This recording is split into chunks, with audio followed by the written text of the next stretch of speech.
غریب کا سال بھر کا روزہ مل کر افطار کروائے، تقسیم رحمت رمضان راشن پروگرام۔ بسم اللہ الرحمن الرحیم، الصلاۃ والسلام علی رسولہ الکریم وعلی آلہ وصحبہ اجمعین، اما بعد۔ میرے عزیزو، دنیا میں کوئی لکھنے والا یہ دعویٰ نہیں کر سکتا کہ میں نے جو لکھا ہے یہ تمہیں سیدھی راہ پر تمہاری منزل تک پہنچا دے گا۔ صرف اللہ کا کلام قرآن یہ دعویٰ کرتا ہے، ان ھذا القرآن یہدی للتی ہی اقوم، کہ یہ قرآن وہ ہے اس کے مطابق اگر ڈھل جاؤ گے تو پورے راستے میں موڑ ہی کوئی نہیں، سیدھا راستہ۔ ہمارے موٹر وے میں بھی موڑ ہے، سیدھا ہے، سیدھا تمہیں جنت میں، تمہاری دنیا کے مشکلات سے بھی تمہیں راستہ نکال کے دے گا، اور تمہاری آنے والی زندگی میں تمہیں اللہ سے ملا دے گا۔ تو آگے ایک مضمون آ رہا ہے، بہت اہم معاشرتی مضمون ہے، زندگی کا بہت اہم مضمون ہے، وہ ہے خامند اور بیوی کا مقام اور تعلق۔ اور آپ یقین مانیں، میں جیسے میں نے آپ سے پہلے کہا، میں تفسیریں تو نہیں پڑھتا ہوں، لباس کو لفظ کو کوریدتا رہتا ہوں، یہ آپ کو کسی تفسیر میں نہیں ملے گا جو میں آپ سے کہہ رہا ہوں۔ اس رشتے کی اہمیت اور اس رشتے کی قوت کو بتایا گیا ہے، اور اس رشتے میں آنے والی رکاوٹوں کو دور کرنے کے لیے بتایا گیا ہے کہ اللہ تعالیٰ کہہ رہا ہے بیوی تیرا لباس ہے، اور بیوی کو کیا کہہ رہا ہے؟ خاوند تیرا لباس ہے۔ ہمیں پہلے مخاطب کیا، بیوی تیرا لباس ہے، پھر عورتوں سے کہا کہ خاوند تیرا لباس ہے۔ سب سے زیادہ میرے جسم کے قریب کیا ہے؟ بتاؤ۔ لباس ہے نا، اس سے قریب تو اور کچھ نہیں میرے، یہ میرے تن کے ساتھ لگا ہوا۔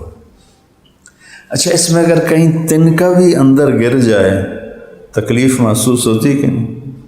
کوئی مکھی اندر چلی جائے یہاں سے تکلیف محسوس ہوتی ہے کہ نہیں؟ کمر پہ چونٹی چلتی محسوس ہو تو اس کی تکلیف محسوس ہوتی ہے کہ نہیں؟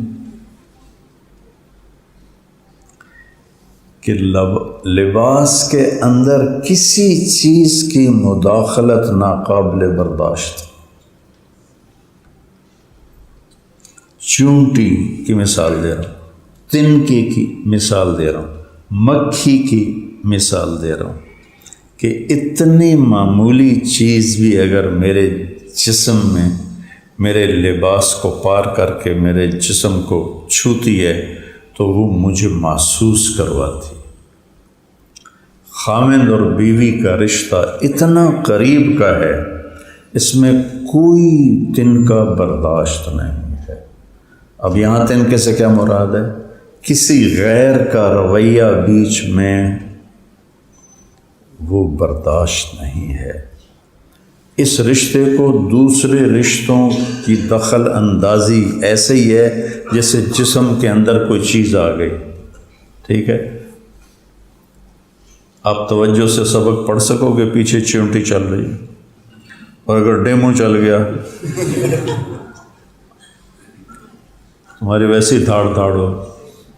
کچھ مراسی تھے، مسجد کے سامنے رہتے تھے تو وہ نماز نہیں پڑھتے تھے، تو حافظ جی کہتے او نامرادو نماز پڑھا کرو، دوزخ جسو۔ ان کو کیا پتہ دوزخ کے چرس پی کے بھنگ پی کے مجھ، تو جب بار بار انہوں نے کہا تنگ آ گئے، کہنا اچھا مولوی صاحب ساڈے کول مسجد تے جاونا ہوندا نہیں، اے ساڈے گھر ٹالی ہے شیشم، اسی اتنے چادراں بچھا دینے ہیں تے اتنے آ کے سانو نماز پڑھائے۔ انہاں کہ چلو تسی پڑھو صحیح، میں آ جانا۔ پہنچ گئے، ان کو وضو کرایا، ان کو تو وضو بھی نہیں آتا تھا، ان کو وضو کرایا تو کہنے لگے ہن کرنا کی ہے، نرا سے کہنے لگے ہن کرنا کی ہے۔ تو مولوی صاحب نے کہا جو میں کراں تسی وہ کرنا ہے۔ میں نے کہا جی ٹھیک ہے۔ میں نے کہا اللہ اکبر، ہاتھ میں کہتا اللہ اکبر۔ تو رکعت کچھ گزر گئی تو اوپر سے ایک بھیڑ مولوی صاحب کے کمر میں آ گیا۔ وہ جو چلا تو مولوی صاحب نے یوں کیا تو میرا سیم این کیا، پھر اس نے مولوی صاحب کو کاٹا تو مولوی صاحب نے کہا اوئے ہاں لے آؤ، وہ کہنے لگے اوئے ہاں لے آؤ۔ پھر اس نے دوسری دفعہ ڈنگ مارا تو مولوی صاحب نے کہا تیری بہن۔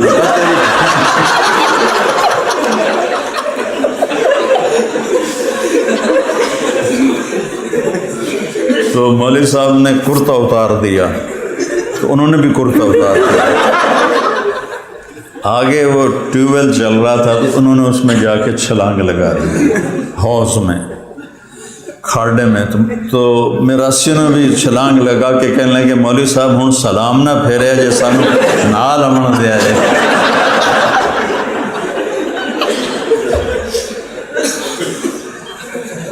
جسم میں کوئی تھوڑی سی چیز بھی آ جائے برداشت ہے۔ خامند اور بیوی کے رشتے میں سوائے ان دونوں کے کسی کو دخل دینے کی اجازت نہیں ہے، نہ ماں کو، نہ باپ کو، نہ بہنوں کو، نہ دیور کو، کسی رشتے کو بھی۔ ایسے ہی نہ لڑکی کے ماں باپ کو، نہ لڑکی کی بہنوں کو، نہ لڑکی کے بھائیوں کو۔ اس وقت دونوں طرف سے گھر برباد ہو رہے ہیں۔ اصل میں ہم بگڑے ہوئے ہیں، شعبے جو حرام نہیں اس کے علاوہ ہر شعبہ بہت قابل قدر ہے، لیکن جب انسان بگڑتا ہے تو ہر شے بگڑ جاتا ہے۔ تو اس میں کسی رشتے کو داخل ہونے کی اجازت نہیں، اور ہمارا معاشرہ ہے اکٹھے رہنے کا، باپ ماں، آنے والی بچی، خامن، وہ سب کٹھے رہتے ہیں۔ اس کٹھے رہنے میں ایک ہمارے معاشرے میں تصور ہے کہ یہ لڑکی آئے گی اب ہماری خدمت کرے گی۔ ساس کا لفظ فقہ کی کسی کتاب میں ہی کوئی نہیں۔ تم فقہ پڑھتے ہو نہ ہدایہ اٹھاؤ، کسی ایک جگہ مجھے ساس کا لفظ دکھا دو۔ اور پٹھانوں نے تو بڑا چن کے نام رکھا خواہ، اس کا وہ نام ہی خوفناک۔ تمہیں سیرت سے مثال دیتا ہوں۔ ازواج امہات مطہرات امہات المومنین، حضرت عائشہ، حضرت حفصہ، حضرت ام سلمہ، حضرت سودا رضی اللہ تعالی عنہن، یہ چار ایک گروپ تھا۔ اور اس کے بعد جو باقی پانچ ہیں، حضرت میمونہ، حضرت زینب، حضرت جویریہ، حضرت صفیہ، حضرت ام حبیبہ، یہ ایک گروپ تھا۔ اس گروپ کی لیڈر تھیں حضرت زینب بنت جحش جو آپ کے خاندان سے تھی، اور دوسرے گروپ کی لیڈر تھیں حضرت عائشہ، جو ان میں ٹھنتی رہتی تھی۔ دنیا ہے نا، جنت نہیں ہے نا۔ وَنَزَعْنَا مَا فِي صُدُورِهِم مِّنْ غِلٍّ، یہ جنت میں ہوگا کہ جب تم داخل ہونے لگو گے تو ہم تمہارے دلوں سے ہر گندگی نکال دیں گے۔ اور مجھ سے کسی نے پوچھا جنت میں پردہ ہوگا؟ میں نے کہا نہیں، پڑھا تو میں نے کوئی نہیں، کہیں میں نے تو اتنی جنت پڑھی ہے، مجھے خیر وہ فقہی انداز میں لکھی نہیں، تو میں نے کس چیز سے استدلال کیا؟ میں نے کہا پردہ ہوتا ہے دنیا میں دل کی خیانت اور کھوٹ کی وجہ سے، تاکہ فحاشی نہ پھیلے۔ جنت میں جب اللہ تعالیٰ لے جائے گا تو دل کی کھوٹ نکال دے گا۔ جنت میں کوئی شرعی حکم نہیں ہے کہ کھوٹ نکل گئے۔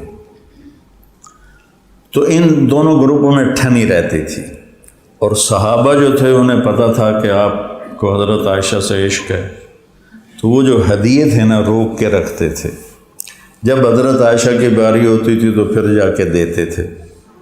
اس پر ساری بیویوں میں بڑی کھٹ پٹ ہوتی تھی، تو آخر وہ جو حضرت زینب والا گروپ تھا اس نے حضرت فاطمہ رضی اللہ تعالیٰ عنہ علیہ السلام سے کہا جا کے اللہ کے نبی سے بات کرو کہ عائشہ کے معاملے میں ہمارے ساتھ ناانصافی ہو رہی۔ تو فاطمہ نے کہا میرے جگر کا ٹکڑا ہے، بضعۃ منی من آذاہا فقد آذانی، جس نے مجھے دکھ دیا، جس نے اسے دکھ دیا اس نے مجھے دکھ دیا۔ اور اتنی عزت تھی، جب حضرت فاطمہ اپنے باپ کے گھر آتی تو آپ کھڑے ہو جاتے، کھڑے ہو جاتے تھے۔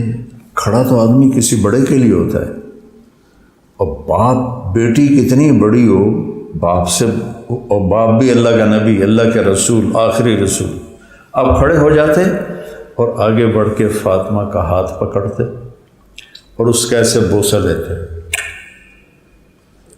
اور پھر پہلے ان کو بٹھاتے تھے پھر خود بیٹھتے تھے، اتنی عزت محبت دیتے تھے۔ جب سفر پہ جاتے تھے تو ساری بیویوں سے ملتے سب سے آخر میں حضرت فاطمہ سے ملتے تھے۔ جب سفر سے واپس آتے تھے تو سب سے پہلے حضرت فاطمہ سے ملتے تھے، اتنا پیار تھا۔ کہا فاطمہ تو اور میں اور یہ دونوں بچے اور یہ جو سویا ہوا ہے، یہ رات کا وقت تھا، حضرت علی، ہم پانچوں جنت میں ایک ہی جگہ ہوں۔ تو وہ آئیں تو اللہ کے نبی حضرت عائشہ کے ساتھ ایک ہی چادر میں بستر پر لیٹے ہوئے تھے، تو انہوں نے آ کر کہا یا رسول اللہ ان ازواجک یشکون ابنت ابی بکر، ابنت ابی بکر میں طنز تھا کہ عائشہ نہیں کہا، یا ماں بھی کہہ سکتے تھے، عائشہ نہیں کہا، ابنت ابی بکر، ابو بکر کی بیٹی کے بارے میں شکایت کر رہی ہیں آپ سے، سبحان، تنکا بھی نہیں آنے دینا، دخل اندازی تو بڑی بات ہے، ہم تنکا بھی نہیں برداشت کرتے۔ تو میرے نبی نے فرمایا فاطمہ کیا تجھے یہ پسند ہے کہ جس سے میں پیار کروں تم بھی اس سے پیار کرو؟ کہا جی۔ کہا انی احب عائشہ، مجھے عائشہ سے پیار ہے۔ تو حضرت فاطمہ چپ کر کے واپس گئیں اور حضرت زینب اور ان کے گروپ سے کہا بھائی آپ پہ نبڑ لو، میرا واسطہ نہیں، میں نہیں گل کرتی۔ آپ نے اپنی بیٹی کو بھی خامد اور بیوی کے رشتے میں داخل ہونے نہیں دیا۔ ادھر بھائی کی بہنیں وہ رشتوں کو برباد کر دیتی ہیں، خامد اور بیوی کی، ساس اپنے بیٹے کے کان بھر بھر کے برباد کر دیتی۔ یہ میں وہ کہہ رہا ہوں جو اکثر ہے، اس کے الٹ بھی ہے کہ لڑکی اتنی بدتمیز ہوتی ہے، اتنی بد زبان ہوتی ہے، اتنی بد اخلاق ہوتی ہے کہ وہ کسی کی بھی عزت نہیں کرتی اور اپنا گھر توڑ دیتی ہے۔ اور بعض لڑکیاں شادی کے بعد بھی اپنے ماں باپ کی مانتی ہیں، اپنے سسرال کی نہیں مانتی، یہ بھی گھر توڑ دیتی ہوں۔ انتہائی بے وقوف، نکمے، بلکہ ظالم ماں باپ ہیں جو شادی کے بعد بھی اپنی بیٹی پر کنٹرول رکھیں۔ اور بہت ہی یہ مثالیں ہیں، لیکن اس سے زیادہ جو ستم ہے وہ سسرالی ستم ہے۔ تو اللہ کے نبی نے 11 شادیاں کر کے اس رشتے کو نبھا کے دکھایا۔ ہن لباس لکم، یہ تمہارا لباس ہے، ایک بات۔ دوسری بات، لباس کو بچاتے ہو یا خراب کرتے ہو؟ جمعہ کو جب آپ پگڑیاں شکڑیاں باندھ کے اور کپڑے پہن کے کھانے پر بیٹھتے ہو تو دامن سمیٹ کر بیٹھتے ہو کہ کوئی قطرہ شوربے کا یا روٹی کا کوئی ذرہ میرے دامن پہ نہ گر جائے۔ گر جائے تو فوراً دھوتے ہو، اور میری طبیعت ذرا نزاکت والی ہے، میرے گر جائے تو میں کپڑے بدلتا ہوں کہ دھبا لگ گیا ہے، اس کو دھوؤں گا بھی تو نشان نظر آئے گا، تو میں کپڑے اتار کے کپڑے بدلتا ہوں۔ تو جب آپ اتنا بچاتے ہو لباس کو، تو آپ کی بیوی آپ کا لباس ہے نا، تو اس پہ دھبا لگنے سے اسے بچاؤ۔ آپ غصے میں سالن پسند نہیں ہے تو پلیٹ توڑ دیتے ہو، تو بیوی تیرا لباس ہے، اس کا دل ٹوٹنے سے اسے بچاؤ۔ یہ سارے لباس سے اندر یہ میں تمہیں بتا رہا ہوں، اور یہی باتیں بیوی کے لیے ہیں کہ بیوی اگر غصے میں آئے تو اپنے دامن پہ تو چائے نہیں گراتی، بلکہ عورتوں نے تو کپڑوں کو سنبھالنے کے لیے کتنے لمبے چوڑے نظام بنائے ہوتے ہیں، اور زیور کو کس طرح ایسے سنبھال کے رکھتی ہیں، اپنی جان سے بھی زیادہ۔ جتنی زیور کی حفاظت کرتی ہیں، اتنی خامد کی عزت کر لیں تو کبھی ساری زندگی گھر میں ناگواری نہیں آئے گی۔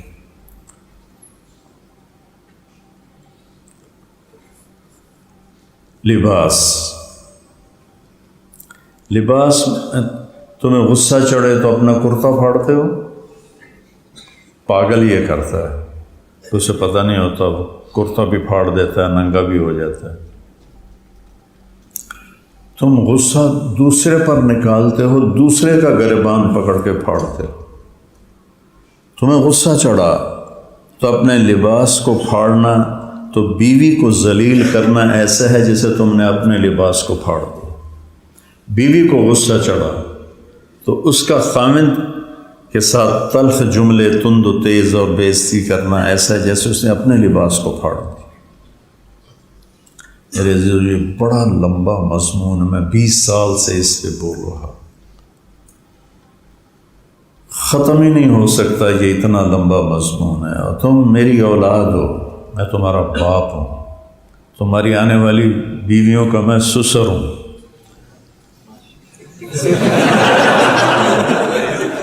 میں تمہیں نصیحت کر رہا ہوں کہ اپنی بیوی کو اپنا لباس بنا لو، صرف لباس کی۔ جب غصہ چڑھے لباس سوچو، مولانا نے کیا کہا تھا، لباس۔ جب کوئی دخل اندازی کرنے لگے تو سوچو تنکا، اور جو مولوی کو بھیڑ نے کاٹا تھا نماز میں۔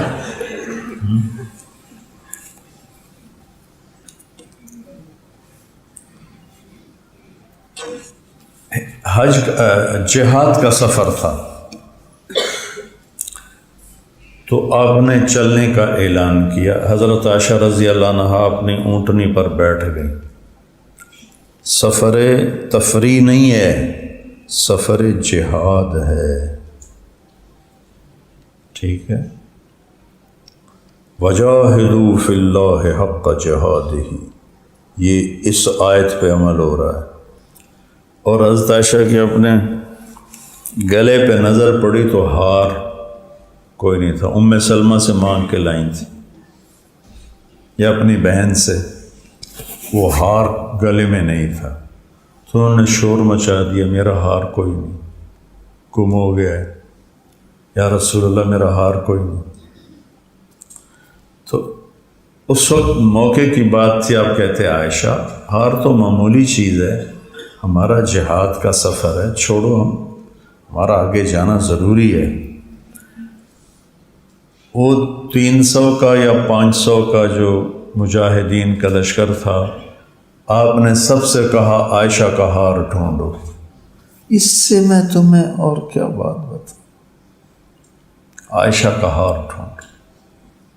سارے ڈھونڈنے میں لگ گئے، کسی کو نہیں ملا،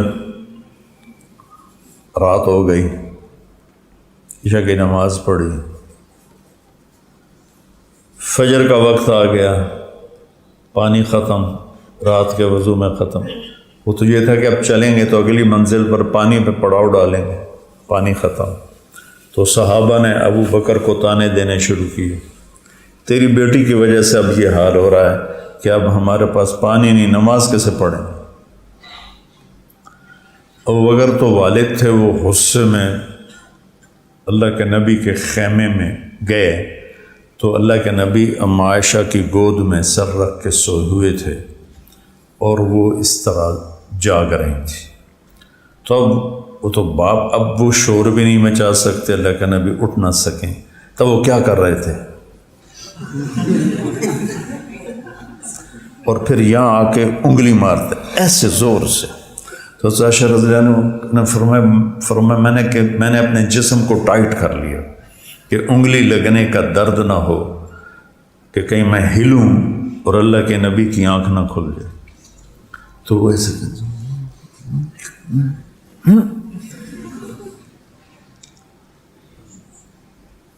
تھوڑی دیر بعد اللہ کے نبی کی آنکھ کھل گئی، پتہ چلا پانی کوئی نہیں، وہ سب پریشان ہیں نماز کیسے پڑھیں. تو میرے اللہ کا حکم آیا، پہلی دفعہ کسی امت کو یہ سہولت ملی، آدم سے لے کر عیسیٰ علیہ السلام تک سب کے لیے وضو تھا. تلاش کرو پانی، 10 میل بھی جانا پڑے تو پانی تلاش کر کے وضو کرو. تو وَلَمْ تَجِدُوا مَاءً فَتَيَمَّمُوا صَعِيدًا طَيِّبًا فَامْسَحُوا بِوُجُوهِكُمْ وَأَيْدِيكُمْ مِنْهُ. ایسے سوچو، مٹی منہ تے ملن نال بھی بندہ پاک ہوندا ہے، وہ تو اور زیادہ گندا ہو جاتا ہے. ادھر مٹی ملنا، کیا سہولت دی اللہ نے. ضربتان، ایک اے تو ایک اے. ہم تبلیغ میں تھے نا تو کوئی علماء ہوتے نہیں تھے تو وہ پھر تیمم کا طریقہ بتاتے. وہ ایسے سمجھتے تھے جیسے پانی ہی کی طرح تر کرنا ہے، تو پہلے یوں کرتے، پھر یوں کرتے، پھر یوں کرتے، پھر یوں کرتے، پھر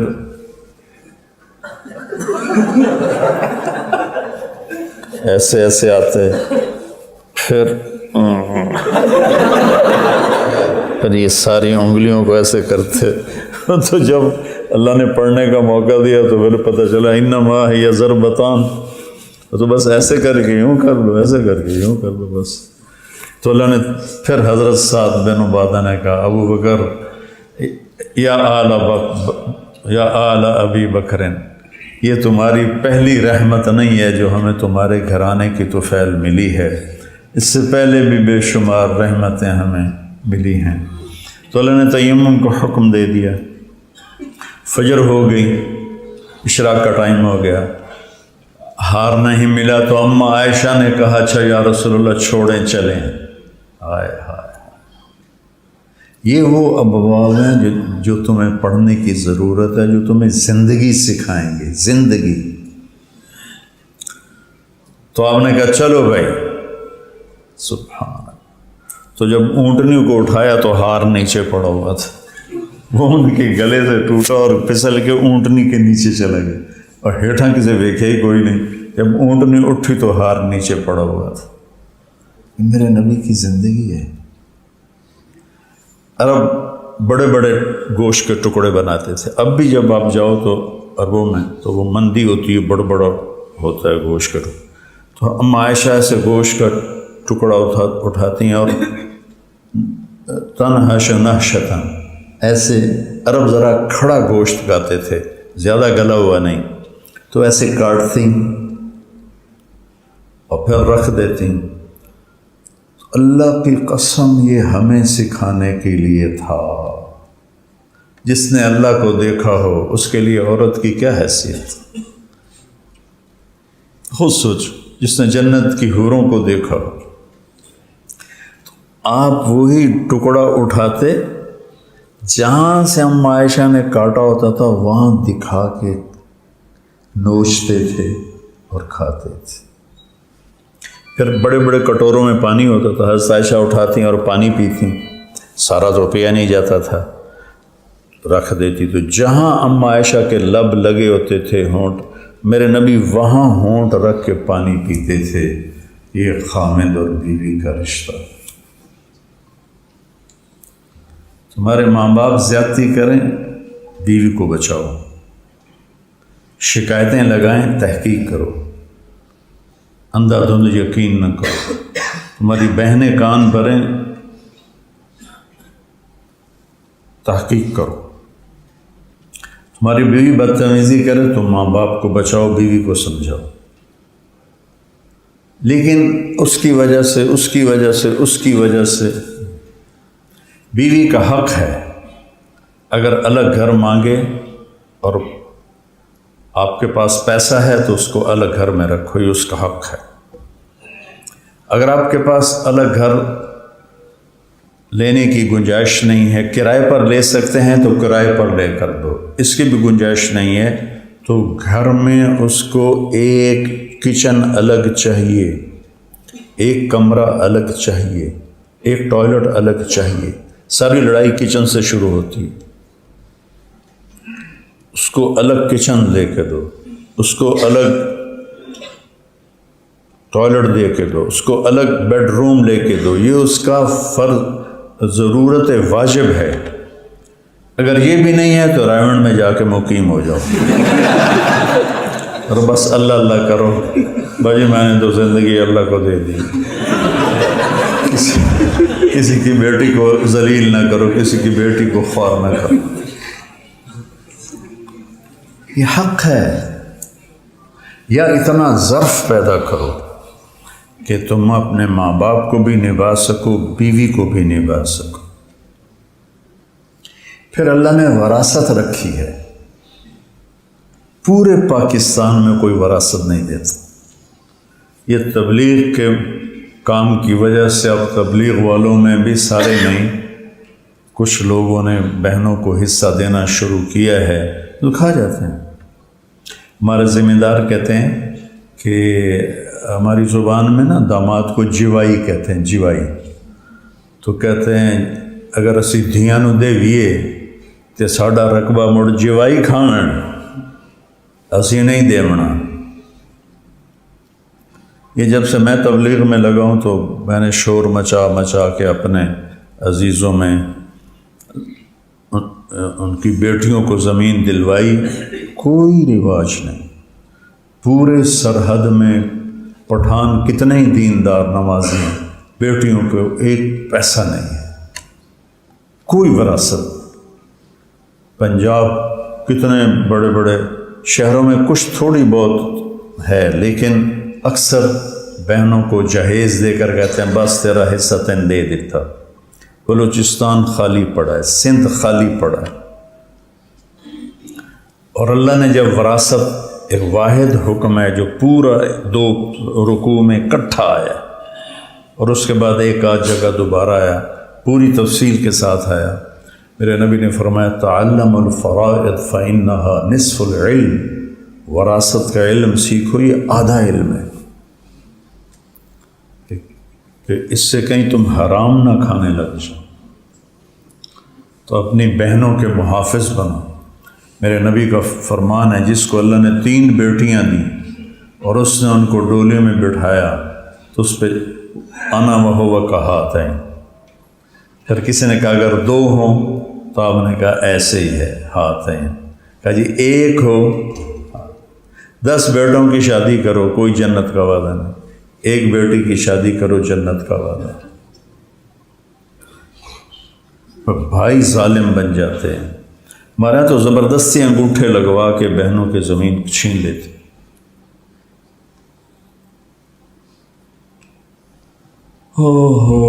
ایک بڑے ذمہ دار نے ہمارے علاقے میں اپنی بہن کی شادی اس شرط کی کہ پہلے انگوٹھے لا، زمین نہیں دے ہمیں، تو اس نے انگوٹھے لگوا کے زمین اپنے نام کی، پھر اس کی شادی کی۔ ماں باپ مرے ہوئے تھے۔ تم جب اپنی فیملیوں میں جاؤ تو اس چیز کو زندہ کرو، اس چیز کو چلاؤ۔ پھر اللہ کے نبی نے کہا جس نے 2 بہنوں کو پالا، بعضوں کی بیٹیاں نہیں بہنیں ہوتی، 2 بہنوں کو پالا اور ان کی شادی کی تو جنت میں داخل ہوگی۔ رزق حرام ہو جاتا ہے۔ میرے استاد تھے مولانا جمشید رحمۃ اللہ علیہ، میں ان کے پاس شہد لے کر گیا۔ اس زمانے میں شہد کی بوتل 10 روپے کی آتی تھی، لیکن میں نے اپنے باغ سے اتروایا تھا، تو میں لے کے آیا تو مجھ سے میں نے کہا جی یہ شہد ہے، آپ کے لیے لایا ہوں۔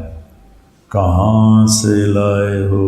اس طرح بولتے تھے، داڑھی ایسے پکڑ لیتے تھے، کہاں سے لائے ہو؟ میں نے کہا جی اپنے باغ سے لایا ہوں۔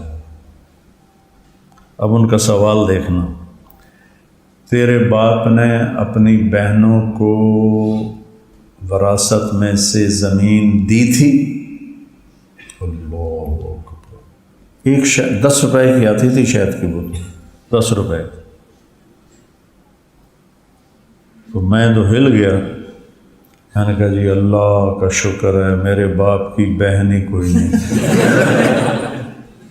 کیونکہ ہوتی تو کبھی نہ دیتے۔ کہنے کہ اچھا تیرے دادا نے اپنی بہنوں کو زمین دی تھی؟ میں کہا جی اس لیے میں جمع ہی کوئی نہیں۔ پھر انہوں نے مجھ سے شہد رکھا۔ تو ایسے ہی اللہ عورتوں سے کہتا ہے کہ اپنے خامند کو عزت۔ جو عورت اپنے خامند کا، جو گھر سے باہر جاتا ہے، کام پہ جاتا ہے، کسی بھی اس کے مشاغل سے شام کو تھک کے آتا ہے، اور بیوی مسکرا کے اس کا استقبال کرتی ہے، تو اللہ کی راہ میں نکلے ہوئے مجاہد کے آدھے کے برابر اسے اجر ملتا ہے۔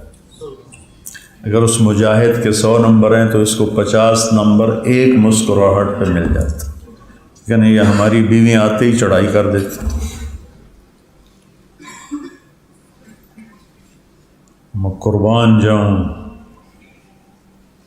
وہ ام سلیم تھی جن کا بیٹا فوت ہو گیا تھا، ام سلیم کا بیٹا فوت ہو گیا۔ ابو طلحہ سفر سے واپس آئے تھے، انہوں نے پوچھا بیٹے کا کیا ہوا؟ کہا ٹھیک ہے، ہدا سکون پا گیا کہ خامند کی نیند خراب نہ ہو، آرام سے سوئے، بیوی سے ملاپ بھی کیا۔ صبح اٹھ کر کہنے لگی کوئی امانت واپس نہ کرے تو کیا ہو؟ کہا کرنی چاہیے۔ کہا تیرا بیٹا امانت تھا، اللہ نے لے لیا۔ تو انہوں نے جا کر اللہ کے نبی کو بتایا، کہا اللہ تیرے آج کے بیوی سے ملاپ میں برکت دے گا۔ اس سے ایک بیٹی پیدا ہوئی، اس بیٹی سے 7 فقہا پیدا ہوئے، مدینے کے بڑے بڑے فقہا، 7 سارے فقہا بنے۔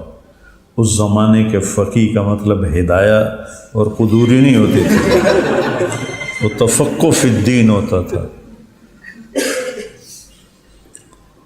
تو میں تو تمہیں کہتا رہتا ہوں چھیڑنے کے لیے، سکھ ریت روش منصوری نو، پرکھ کنز کدوری نو، ہادی نہ سمجھ ہدایہ، تے کافی نہ سمجھ کفایہ، کر پرز شرع وقایا، ایو دل قرآن کتاب ہے۔ یہی ہے تمہارا دل، یہی ہے تمہارا دل، اس سے جی کو لگا لو، اسے سینے سے لگا لو، اس کو اپنا بنا لو، تو تمہیں دنیا میں جنت کا مزہ آئے گا۔ چلو السلام علیکم۔ غریب کا سال بھر کا روزہ مل کر افطار کروائے، تقسیم رحمت رمضان راشن پروگرام۔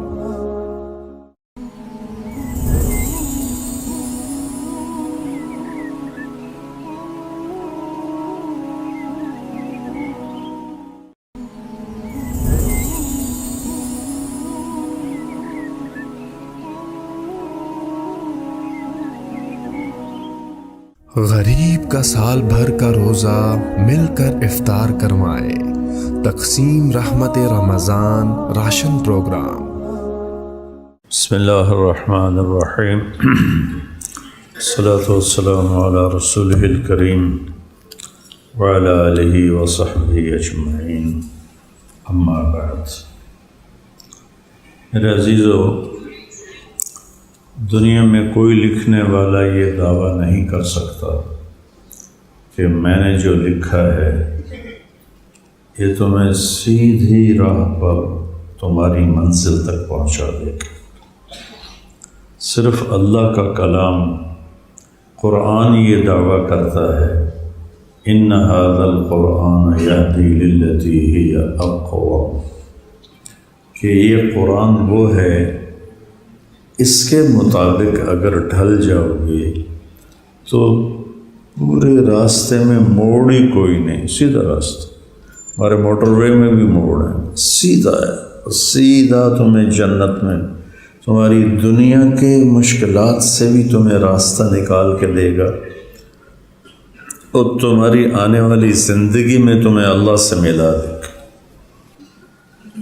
تو آگے ایک مضمون آ رہا ہے، بہت اہم معاشرتی مضمون ہے، زندگی کا بہت اہم مضمون ہے، وہ ہے خامند اور بیوی کا مقام اور تعلق۔ اور آپ یقین مانیں، میں جیسے میں نے آپ سے پہلے کہا، میں تفسیریں تو نہیں پڑھتا ہوں، لباس کو لفظ کو کوریدتا رہتا ہوں، یہ آپ کو کسی تفسیر میں نہیں ملے گا جو میں آپ سے کہہ رہا ہوں۔ اس رشتے کی اہمیت اور اس رشتے کی قوت کو بتایا گیا ہے، اور اس رشتے میں آنے والی رکاوٹوں کو دور کرنے کے لیے بتایا گیا ہے کہ اللہ تعالیٰ کہہ رہا ہے بیوی تیرا لباس ہے، اور بیوی کو کیا کہہ رہا ہے؟ خاوند تیرا لباس ہے۔ ہمیں پہلے مخاطب کیا، بیوی تیرا لباس ہے، پھر عورتوں سے کہا کہ خاوند تیرا لباس ہے۔ سب سے زیادہ میرے جسم کے قریب کیا ہے بتاؤ؟ لباس ہے نا، اس سے قریب تو اور کچھ نہیں میرے، یہ میرے تن کے ساتھ لگا ہوا۔ اچھا، اس میں اگر کہیں تنکا بھی اندر گر جائے تکلیف محسوس ہوتی کہ نہیں؟ کوئی مکھی اندر چلی جائے یہاں سے تکلیف محسوس ہوتی کہ نہیں؟ کمر پہ چونٹی چلتی محسوس ہو تو اس کی تکلیف محسوس ہوتی ہے کہ نہیں؟ کہ لباس کے اندر کسی چیز کی مداخلت ناقابل برداشت۔ چونٹی کی مثال دے رہا ہوں، تنکے کی مثال دے رہا ہوں، مکھی کی مثال دے رہا ہوں، کہ اتنی معمولی چیز بھی اگر میرے جسم میں میرے لباس کو پار کر کے میرے جسم کو چھوتی ہے تو وہ مجھے محسوس کرواتی۔ خاوند اور بیوی کا رشتہ اتنا قریب کا ہے، اس میں کوئی تنکا برداشت نہیں ہے۔ اب یہاں تنکے سے کیا مراد ہے؟ کسی غیر کا رویہ بیچ میں وہ برداشت نہیں ہے۔ اس رشتے کو دوسرے رشتوں کی دخل اندازی ایسے ہی ہے جیسے جسم کے اندر کوئی چیز آ گئی، ٹھیک ہے؟ آپ توجہ سے سبق پڑھ سکو گے، پیچھے چونٹی چل رہی ہے، اور اگر ڈیمو چل گیا تمہاری ویسی دھاڑ دھاڑ ہو۔ کچھ مراسی تھے مسجد کے سامنے رہتے تھے، تو وہ نماز نہیں پڑھتے تھے، تو حافظ جی کہتے او نامراد دو نماز پڑھیا کرو، دوزخ ہے جسو۔ ان کو کیا پتہ دوزخ ہے، چرس پی کے بھنگ پی کے مرج۔ تو جب بار بار انہوں نے کہا تنگ آ گئے، کہنا اچھا مولوی صاحب ساڈے کول مسجد تے جاونا ہوندا نہیں، اے ساڈے گھر ٹالی ہے شیشم، اسی اتنے چادراں بچھا دینے ہیں تے اتنے آ کے سانو نماز پڑھائے۔ انہوں نے کہا چلو تسی پڑھو صحیح، میں آ جانا۔ پہنچ گئے، ان کو وضو کرایا، ان کو تو وضو بھی نہیں آتا تھا، ان کو وضو کرایا تو کہنے لگے ہن کرنا کی ہے، نرا سے کہنے لگے ہن کرنا کی ہے۔ تو مولوی صاحب نے کہا جو میں کراں تسی وہ کرنا ہے۔ انہوں نے کہا جی ٹھیک ہے۔ میں کہا اللہ اکبر، ہاتھ میں کہتا اللہ اکبر۔ تو رکعت کچھ گزر گئی تو اوپر سے ایک بھیڑ مولوی صاحب کے کمر میں آ گیا۔ وہ جو چلا تو مولوی صاحب نے یوں کیا تو میراسیم ہی این کیا، پھر اس نے مولوی صاحب کو کاٹا تو مولوی صاحب نے کہا اوئے ہاں لے آؤ، وہ کہنے لگے اوئے ہاں لے آؤ۔ پھر اس نے دوسری دفعہ ڈنگ مارا تو مولوی صاحب نے کہا تیری بہن۔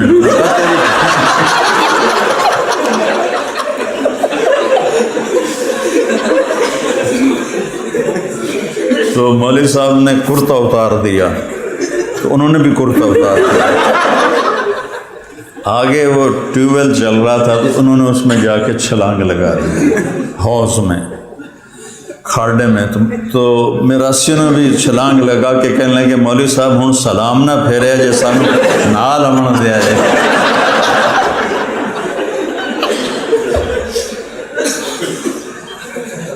جسم میں کوئی تھوڑی سی چیز بھی آ جائے برداشت ہے۔ خامند اور بیوی کے رشتے میں سوائے ان دونوں کے کسی کو دخل دینے کی اجازت نہیں ہے، نہ ماں کو، نہ باپ کو، نہ بہنوں کو، نہ دیور کو، کسی رشتے کو بھی۔ ایسے ہی نہ لڑکی کے ماں باپ کو، نہ لڑکی کی بہنوں کو، نہ لڑکی کے بھائیوں کو۔ اس وقت دونوں طرف سے گھر برباد ہو رہے ہیں۔ اصل میں ہم بگڑے ہوئے ہیں، شعبے جو حرام نہیں، اس کے علاوہ ہر شعبہ بہت قابل قدر ہے، لیکن جب انسان بگڑتا ہے تو ہر شے بگڑ جاتا ہے۔ تو اس میں کسی رشتے کو داخل ہونے کی اجازت نہیں، اور ہمارا معاشرہ ہے اکٹھے رہنے کا، باپ ماں، آنے والی بچی، خامن، وہ سب کٹھے رہتے ہیں۔ اس کٹھے رہنے میں ایک ہمارے معاشرے میں تصور ہے کہ یہ لڑکی آئے گی اب ہماری خدمت کرے گی۔ ساس کا لفظ فقہ کی کسی کتاب میں ہی کوئی نہیں۔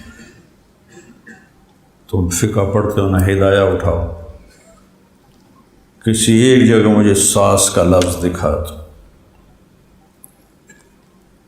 اور پٹھانوں نے تو بڑا چن کے نام رکھا، خواہ، اس کا وہ نام ہی خوفناک ہے۔ تمہیں سیرت سے مثال دیتا ہوں۔ ازواج امہات مطہرات امہات المومنین، حضرت عائشہ، حضرت حفصہ، حضرت ام سلمہ، حضرت سودا رضی اللہ تعالی عنہن، یہ چار ایک گروپ تھا۔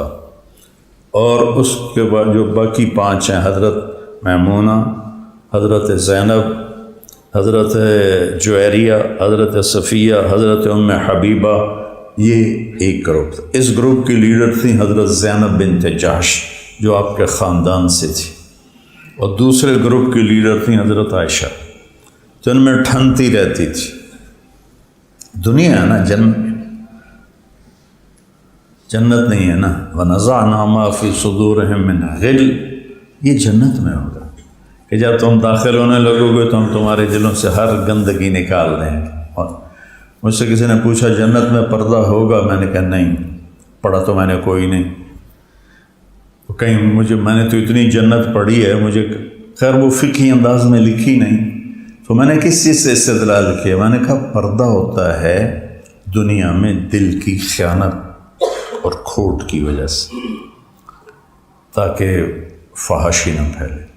جنت میں جب اللہ تعالیٰ لے جائے گا تو دل کی کھوٹ نکال دے گا۔ جنت میں کوئی شرعی حکم نہیں ہے کہ کھوٹ نکل گئے۔ تو ان دونوں گروپوں میں ٹھنی رہتی تھی، اور صحابہ جو تھے انہیں پتہ تھا کہ آپ کو حضرت عائشہ سے عشق ہے، تو وہ جو ہدیے تھے نا روک کے رکھتے تھے۔ جب حضرت عائشہ کی باری ہوتی تھی تو پھر جا کے دیتے تھے۔ اس پر ساری بیویوں میں بڑی کھٹ پٹ ہوتی تھی۔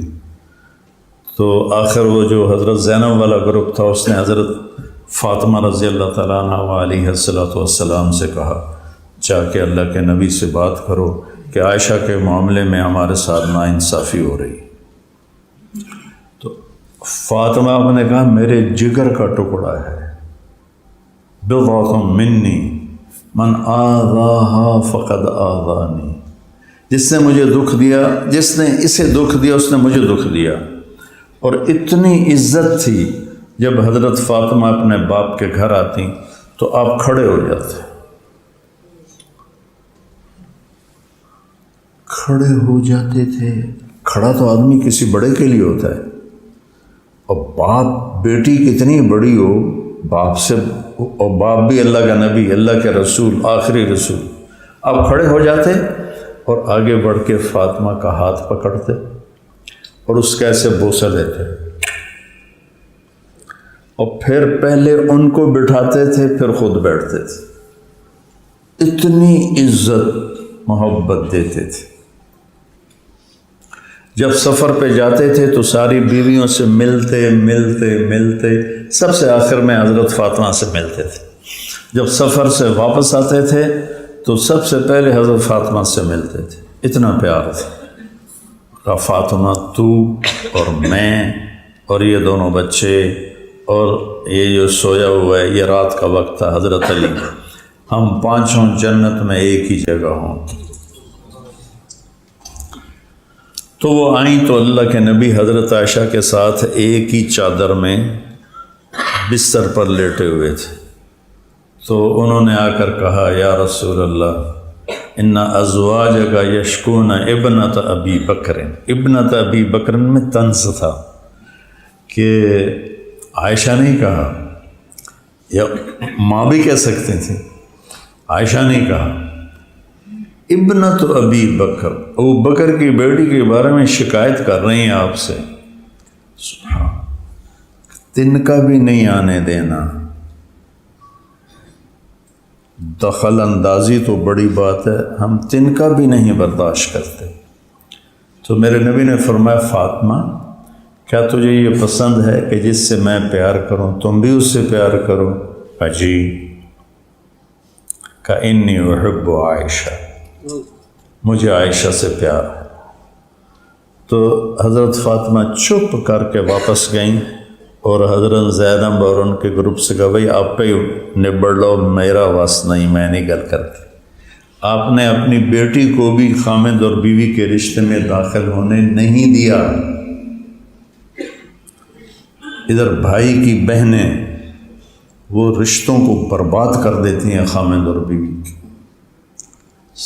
ساس اپنے بیٹے کے کان بھر بھر کے برباد کر دیتی. یہ میں وہ کہہ رہا ہوں جو اکثر ہے. اس کے الٹ بھی ہے کہ لڑکی اتنی بدتمیز ہوتی ہے، اتنی بد زبان ہوتی ہے، اتنی بد اخلاق ہوتی ہے کہ وہ کسی کی بھی عزت نہیں کرتی اور اپنا گھر توڑ دیتی ہے.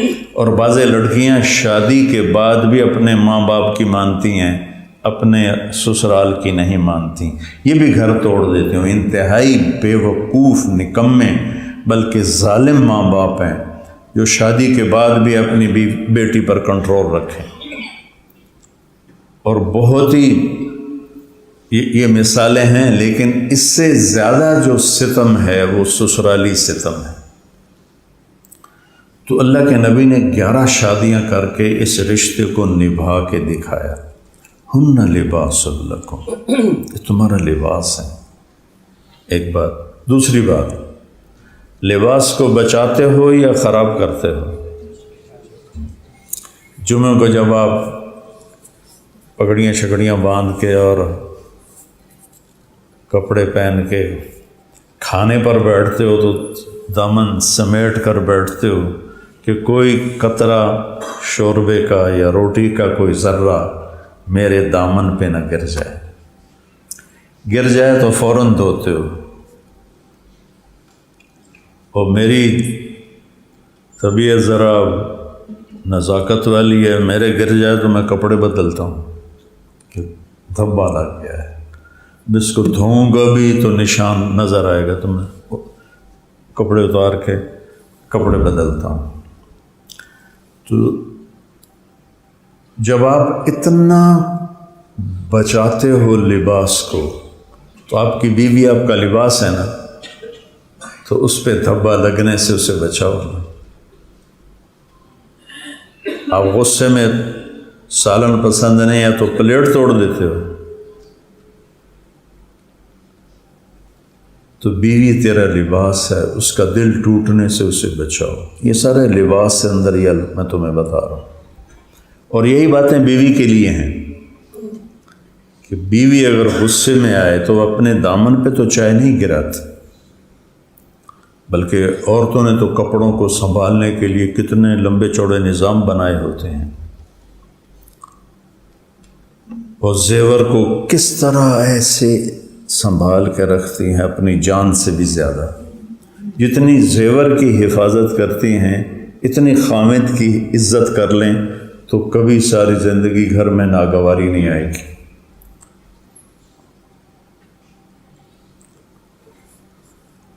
لباس تمہیں غصہ چڑھے تو اپنا کرتا پھاڑتے ہو، پاگل یہ کرتا ہے تو اسے پتہ نہیں ہوتا، وہ کرتا بھی پھاڑ دیتا ہے، ننگا بھی ہو جاتا ہے۔ تم غصہ دوسرے پر نکالتے ہو، دوسرے کا گریبان پکڑ کے پھاڑتے ہو۔ تمہیں غصہ چڑھا تو اپنے لباس کو پھاڑنا تو بیوی کو ذلیل کرنا ایسا ہے جیسے تم نے اپنے لباس کو پھاڑ دیا۔ بیوی کو غصہ چڑھا تو اس کا خامند کے ساتھ تلخ جملے تند و تیز اور بےعزتی کرنا ایسا ہے جیسے اس نے اپنے لباس کو پھاڑ دیا۔ میرے عزیزو، یہ بڑا لمبا مضمون ہے، میں 20 سال سے اس پہ بول رہا، ختم ہی نہیں ہو سکتا، یہ اتنا لمبا مضمون ہے۔ اور تم میری اولاد ہو، میں تمہارا باپ ہوں، تمہاری آنے والی بیویوں کا میں سسر ہوں۔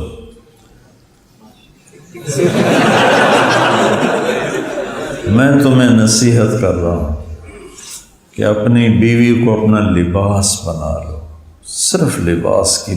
جب غصہ چڑھے لباس سوچو، مولانا نے کیا کہا تھا، لباس۔ جب کوئی دخل اندازی کرنے لگے تو سوچو تنکا، اور جو مولوی کو بھیڑ نے کاٹا تھا نماز میں۔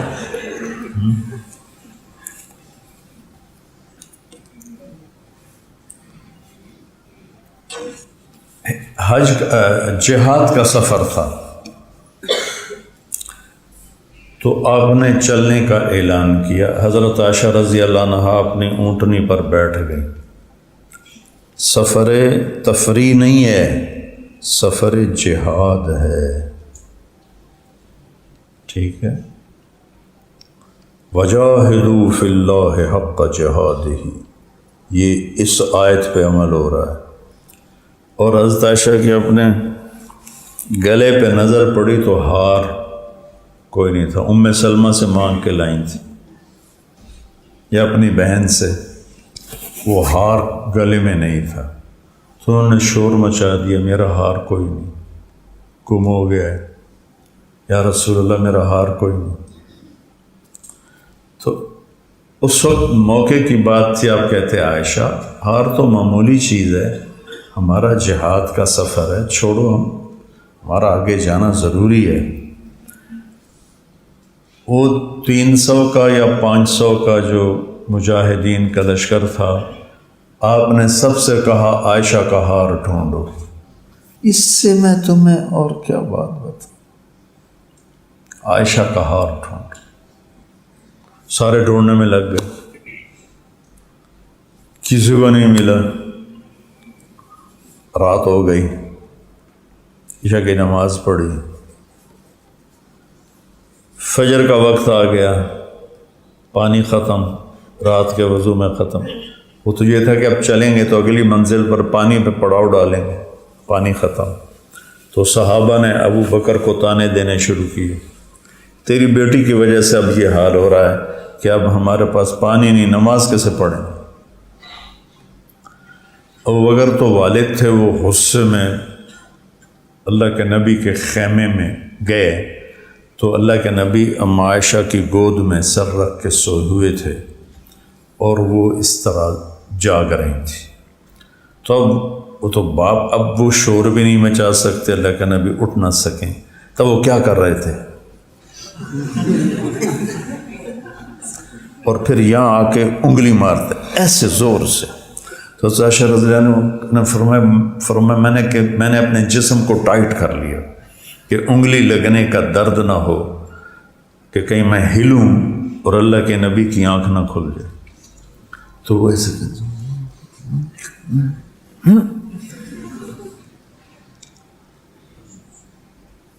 تھوڑی دیر بعد اللہ کے نبی کی آنکھ کھل گئی. پتہ چلا پانی کوئی نہیں. وہ سب پریشان ہیں نماز کیسے پڑھیں. تو میرے اللہ کا حکم آیا پہلی دفعہ کسی امت کو یہ سہولت ملی. آدم سے لے کر عیسیٰ علیہ السلام تک سب کے لیے وضو تھا. تلاش کرو پانی، 10 میل بھی جانا پڑے تو پانی تلاش کر کے وضو کرو.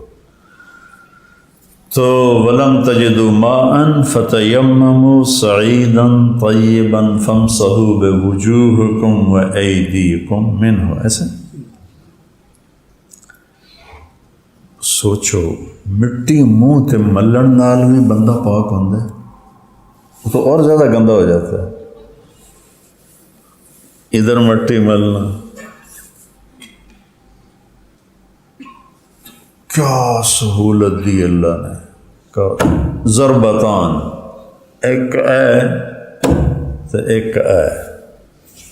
ہم تبلیغ میں تھے نا تو اب کوئی علمات ہوتے نہیں تھے تو وہ پھر تیمم کا طریقہ بتاتے. وہ ایسے سمجھتے تھے جیسے پانی ہی کی طرح تر کرنا ہے تو پہلے یوں کرتے پھر یوں کرتے پھر یوں کرتے پھر یوں کرتے پھر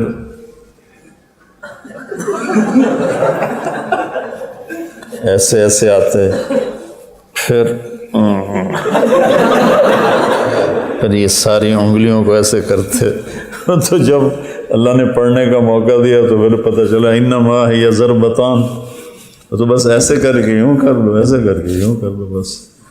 تو اللہ نے پھر حضرت سعد بن عبادہ نے کہا ابو بکر یا آل ابی بکرن، یہ تمہاری پہلی رحمت نہیں ہے جو ہمیں تمہارے گھرانے کی طفیل ملی ہے، اس سے پہلے بھی بے شمار رحمتیں ہمیں ملی ہیں. تو اللہ نے تیمم کو حکم دے دیا. فجر ہو گئی، اشراق کا ٹائم ہو گیا، ہار نہیں ملا تو اماں عائشہ نے کہا اچھا یا رسول اللہ چھوڑیں چلیں. ہائے ہائے، یہ وہ ابواب ہیں جو تمہیں پڑھنے کی ضرورت ہے، جو تمہیں زندگی سکھائیں گے، زندگی. تو آپ نے کہا چلو بھائی. سبحان اللہ. تو جب اونٹنی کو اٹھایا تو ہار نیچے پڑا ہوا تھا، وہ ان کے گلے سے ٹوٹا اور پھسل کے اونٹنی کے نیچے چلا گیا اور ہیٹھاں کسے ویکھے ہی کوئی نہیں. جب اونٹنی اٹھی تو ہار نیچے پڑا ہوا تھا. میرے نبی کی زندگی ہے. عرب بڑے بڑے گوشت کے ٹکڑے بناتے تھے. اب بھی جب آپ جاؤ تو عربوں میں تو وہ مندی ہوتی ہے، بڑا بڑا ہوتا ہے گوشت کا. تو اما عائشہ سے گوشت کا ٹکڑا اٹھاتی ہیں اور تنہش نحشتاً، ایسے عرب ذرا کھڑا گوشت کھاتے تھے، زیادہ گلا ہوا نہیں، تو ایسے کاٹتی اور پھر رکھ دیتی. اللہ کی قسم یہ ہمیں سکھانے کے لیے تھا. جس نے اللہ کو دیکھا ہو اس کے لیے عورت کی کیا حیثیت. خود سوچ، جس نے جنت کی حوروں کو دیکھا ہو. آپ وہی ٹکڑا اٹھاتے جہاں سے اما عائشہ نے کاٹا ہوتا تھا وہاں دکھا کے نوچتے تھے اور کھاتے تھے. پھر بڑے بڑے کٹوروں میں پانی ہوتا تھا، حضرت عائشہ اٹھاتی اور پانی پیتی. سارا تو پیا نہیں جاتا تھا، رکھ دیتی. تو جہاں اما عائشہ کے لب لگے ہوتے تھے ہونٹ، میرے نبی وہاں ہونٹ رکھ کے پانی پیتے تھے. یہ خامد اور بیوی کا رشتہ. تمہارے ماں باپ زیادتی کریں، بیوی کو بچاؤ. شکایتیں لگائیں، تحقیق کرو. اندھا دھند یقین نہ کرو. تمہاری بہنیں کان بھریں، تحقیق کرو. تمہاری بیوی بدتمیزی کرے تو ماں باپ کو بچاؤ، بیوی کو سمجھاؤ. لیکن اس کی وجہ سے بیوی کا حق ہے، اگر الگ گھر مانگے اور آپ کے پاس پیسہ ہے تو اس کو الگ گھر میں رکھو، یہ اس کا حق ہے۔ اگر آپ کے پاس الگ گھر لینے کی گنجائش نہیں ہے، کرائے پر لے سکتے ہیں تو کرائے پر لے کر دو، اس کی بھی گنجائش نہیں ہے تو گھر میں اس کو ایک کچن الگ چاہیے، ایک کمرہ الگ چاہیے، ایک ٹوائلٹ الگ چاہیے۔ ساری لڑائی کچن سے شروع ہوتی ہے۔ اس کو الگ کچن دے کے دو، اس کو الگ ٹوائلٹ دے کے دو، اس کو الگ بیڈ روم لے کے دو، یہ اس کا فرض، ضرورت واجب ہے۔ اگر یہ بھی نہیں ہے تو رائمنڈ میں جا کے مقیم ہو جاؤ اور بس اللہ اللہ کرو، بھائی میں نے تو زندگی اللہ کو دے دی۔ کسی کی بیٹی کو ذلیل نہ کرو، کسی کی بیٹی کو خوار نہ کرو، یہ حق ہے۔ یا اتنا ظرف پیدا کرو کہ تم اپنے ماں باپ کو بھی نبھا سکو، بیوی کو بھی نبھا سکو۔ پھر اللہ نے وراثت رکھی ہے، پورے پاکستان میں کوئی وراثت نہیں دیتا۔ یہ تبلیغ کے کام کی وجہ سے اب تبلیغ والوں میں بھی سارے نہیں، کچھ لوگوں نے بہنوں کو حصہ دینا شروع کیا ہے تو کھا جاتے ہیں۔ ہمارے ذمہ دار کہتے ہیں کہ ہماری زبان میں نا داماد کو جیوائی کہتے ہیں، جیوائی، تو کہتے ہیں اگر اسی دھیاں نو دیویے تے ساڈا رقبہ مڑ جیوائی کھان، اسی نہیں دیونا۔ یہ جب سے میں تبلیغ میں لگا ہوں تو میں نے شور مچا مچا کے اپنے عزیزوں میں ان کی بیٹیوں کو زمین دلوائی، کوئی رواج نہیں۔ پورے سرحد میں پٹھان کتنے ہی دیندار نمازی ہیں، بیٹیوں کو ایک پیسہ نہیں ہے، کوئی وراثت۔ پنجاب کتنے بڑے بڑے شہروں میں کچھ تھوڑی بہت ہے، لیکن اکثر بہنوں کو جہیز دے کر کہتے ہیں بس تیرا حصہ تین دے دیتا۔ بلوچستان خالی پڑا ہے، سندھ خالی پڑا ہے۔ اور اللہ نے جب وراثت ایک واحد حکم ہے جو پورا 2 رکوع میں اکٹھا آیا اور اس کے بعد ایک آدھ جگہ دوبارہ آیا، پوری تفصیل کے ساتھ آیا۔ میرے نبی نے فرمایا تعلم الفرائض فإنها نصف العلم، وراثت کا علم سیکھو، یہ آدھا علم ہے، کہ اس سے کہیں تم حرام نہ کھانے لگ جاؤ۔ تو اپنی بہنوں کے محافظ بنو۔ میرے نبی کا فرمان ہے جس کو اللہ نے 3 بیٹیاں دیں اور اس نے ان کو ڈولے میں بٹھایا تو اس پہ انا وہو کہات ہیں۔ پھر کسی نے کہا اگر 2 ہوں تو آپ نے کہا ایسے ہی ہے، ہاتھ ہیں۔ کہا جی 1 ہو، 10 بیٹوں کی شادی کرو، کوئی جنت کا وعدہ نہیں، 1 بیٹی کی شادی کرو، جنت کا وعدہ۔ بھائی ظالم بن جاتے ہیں، ہمارے یہاں تو زبردستی انگوٹھے لگوا کے بہنوں کے زمین چھین لیتے۔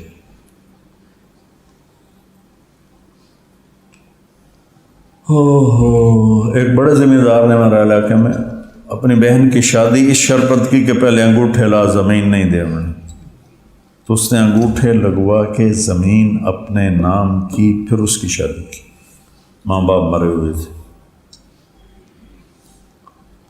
تم جب اپنی فیملیوں میں جاؤ تو اس چیز کو زندہ کرو، اس چیز کو چلاؤ۔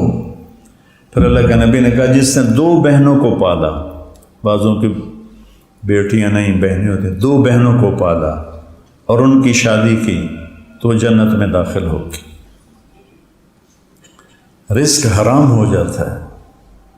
میرے استاد تھے مولانا جمشید رحمۃ اللہ علیہ، میں ان کے پاس شہد لے کر گیا۔ اس زمانے میں شہد کی بوتل 10 روپے کی آتی تھی، لیکن میں نے اپنے باغ سے اتروایا تھا تو میں لے کے آیا، تو مجھ سے میں نے کہا جی یہ شہد ہے، آپ کے لیے لایا ہوں۔ کہاں سے لائے ہو، اس طرح بولتے تھے، داڑھی ایسے پکڑ لیتے تھے، کہاں سے لائے ہو؟ میں نے کہا جی اپنے باغ سے لایا ہوں۔ اب ان کا سوال دیکھنا، تیرے باپ نے اپنی بہنوں کو وراثت میں سے زمین دی تھی؟ اللہ اکبر، ایک 10 روپے کی آتی تھی شہد کی بوتل، 10 روپے۔ تو میں تو ہل گیا، میں نے کہا جی اللہ کا شکر ہے میرے باپ کی بہن ہی کوئی نہیں، کیونکہ ہوتی تو کبھی نہ دیتے۔ کہنے لگے اچھا تیرے دادا نے اپنی بہنوں کو زمین دی تھی؟ میں کہا جی اس لیے میں جمع ہی کوئی نہیں۔ پھر انہوں نے مجھ سے شہد رکھا۔ تو ایسے ہی اللہ عورتوں سے کہتا ہے کہ اپنے خامند کو عزت۔ جو عورت اپنے خامند کا، جو گھر سے باہر جاتا ہے، کام پہ جاتا ہے، کسی بھی اس کے مشاغل سے شام کو تھک کے آتا ہے اور بیوی مسکرا کے اس کا استقبال کرتی ہے، تو اللہ کی راہ میں نکلے ہوئے مجاہد کے آدھے کے برابر اسے اجر ملتا ہے۔ اگر اس مجاہد کے 100 نمبر ہیں تو اس کو 50 نمبر ایک مسکراہٹ پہ مل جاتا ہے۔ لیکن یہ ہماری بیوی آتے ہی چڑھائی کر دیتی۔ میں قربان جاؤں،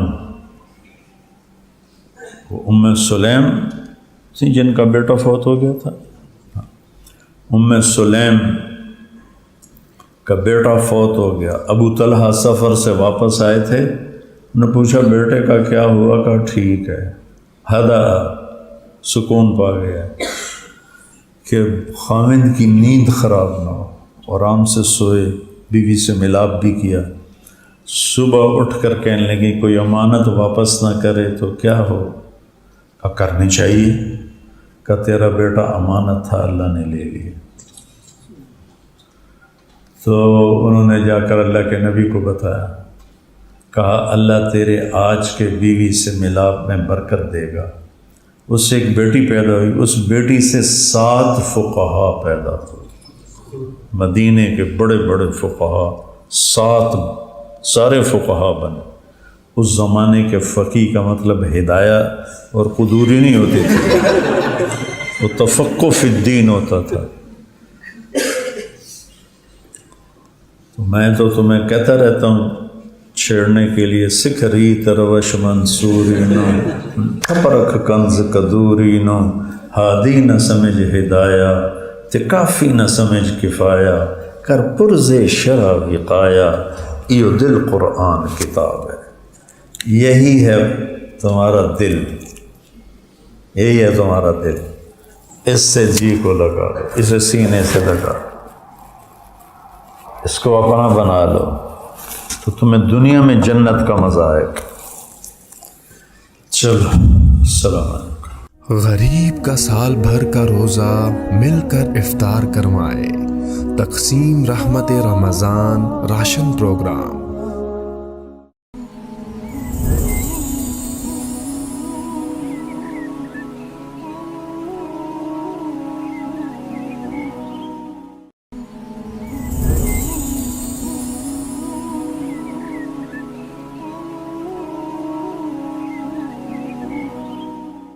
غریب کا سال بھر کا روزہ